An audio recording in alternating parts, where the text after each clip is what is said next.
इस रहस्यमयी गुफा में लाखों साल से महादेव द्वारा काटा गया सिर आज भी मौजूद है। जानकर होश उड़ जाएंगे। दोस्तों, क्या आप जानते हैं एक बार भगवान शिव ने गुस्से में आकर अपने ही पुत्र गणेश का सिर धड़ से अलग कर दिया था। हालांकि उसके बाद उन्होंने एक हाथी का सिर उनके धड़ पर लगाकर उन्हें पुनः जीवित कर दिया था। लेकिन सोचने वाली बात तो ये है कि उनके द्वारा काटा गया वो सिर कहाँ गया और आज कहाँ मौजूद है। लेकिन उसे जानने से पहले आपको बता दें, इस घटना की शुरुआत कुछ ऐसे हुई। प्रचलित कथा के अनुसार उनका सृजन माता पार्वती ने अपने हाथों से किया था। कथा के अनुसार एक दिन माता पार्वती स्नान की तैयारी कर रही थी। उन्होंने अपने उपटन से एक छोटे बालक की आकृति बनाई, जिसमें उन्होंने अपनी शक्तियों से प्राण प्रतिष्ठा की और देवी पार्वती की शक्तियों से उस मानव आकृति में प्राण आ गए। इस बच्चे का नाम उन्होंने गणेश रखा और उसे अपने स्नान तक द्वार की रखवाली के लिए कहा, ताकि कोई अंदर न आ सके। बालक गणेश उनकी बात मान गए और मां के आदेश के अनुसार रखवाली करने लगे। तभी वहां भगवान शिव आए और उन्होंने अंदर जाने का प्रयास किया।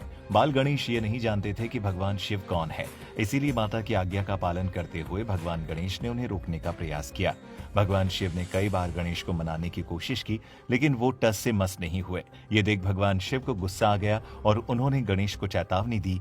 इसके बाद भी जब गणेश नहीं माने तो भगवान शिव ने त्रिशूल से गणेश पर वार किया और उनका सर धड़ से अलग कर दिया। माना जाता है कि भगवान शिव के त्रिशूल का प्रहार इतना तेज था कि नन्हे गणेश का मानव सिर धड़ से अलग होकर कैलाश पर्वत से दूर पाताल लोक में जा गिरा। जब माता पार्वती स्नान कर बाहर आई तो उन्हें इस घटना के बारे में पता चला और वे अपने बेटे के इस तरह के मारे जाने से बहुत दुखी हुई। पार्वती का दुख देख भगवान शंकर ने सभी गणों को गणेश का सिर खोजकर लाने का आदेश दिया। हालांकि जब सभी खाली हाथ लौटे तो शिव ने उन्हें आदेश दिया कि उन्हें जो भी सबसे पहले दिखे वे उसका सिर लेकर आए। इसके बाद हाथी के बच्चे का सिर लाया गया और भगवान शिव ने उसे गणेश के धड़ के ऊपर लगा दिया। आपको जानकर हैरानी होगी कि भगवान गणेश का असली सिर आज भी गुफा में मौजूद है। मान्यता है कि भगवान शिव ने गुस्से में आकर गणेश जी का जो मस्तक काटकर शरीर से अलग कर दिया था, उसे उन्होंने गुफा में रख दिया था। इस गुफा को पाताल भुवनेश्वर के नाम से जाना जाता है और यहाँ मौजूद गणेश जी की मूर्ति को आदि गणेश के नाम से जाना जाता है। मान्यता है कि कलयुग में इस गुफा की खोज आदि शंकराचार्य ने की थी। ये गुफा उत्तराखंड के पिथौरागढ़ के गंगोली हाट से 14 किलोमीटर की दूरी पर स्थित है। ये भी कहा जाता है कि गणेश जी के इस कटे हुए सिर की रक्षा आज भी खुद भगवान शिव करते हैं। इस गुफा में भगवान गणेश के कटे शिलारूपी मूर्ति के ठीक ऊपर 108 पंखुड़ियों वाला ब्रह्म कमल के रूप की एक चट्टान है। इस ब्रह्म कमल से भगवान गणेश के शिलारूपी मस्तक पर दिव्य बूंदें टपकती रहती है। कहा जाता है कि यह ब्रह्म कमल भगवान शिव ने ही यहाँ स्थापित किया था। इस गुफा में चारों युगों के प्रतीक रूप में 4 पत्थर स्थापित है। कहा जाता है कि इनमें से एक पत्थर, जिसे कलयुग का प्रतीक माना जाता है, वो धीरे धीरे ऊपर उठ रहा है और जिस दिन ये कलयुग का प्रतीक पत्थर दीवार से टकरा जाएगा, उस दिन कलयुग का अंत हो जाएगा। इस गुफा के अंदर आप केदारनाथ, बद्रीनाथ और बाबा अमरनाथ के भी दर्शन कर सकते हैं। बाबा अमरनाथ की गुफा के पास पत्थर की बड़ी बड़ी जटाएं फैली हुई है, जिन्हें भगवान शिव की जटा मानी जाती हैं।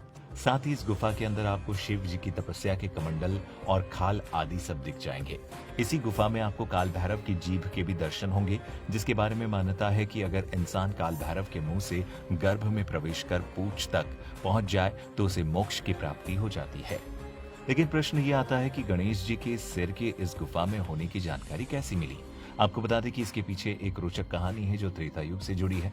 इस कथा के अनुसार सूर्यवंश के राजा ऋतुपर्णा एक बार राजा नल को छिपाने के लिए हिमालय की पहाड़ियों में कोई जगह खोज रहे थे। राजा नल को दरअसल अपनी पत्नी दमयंती से हार का सामना करना पड़ा था और वे बंधक बना लिए जाने के डर से भागे भागे फिर रहे थे।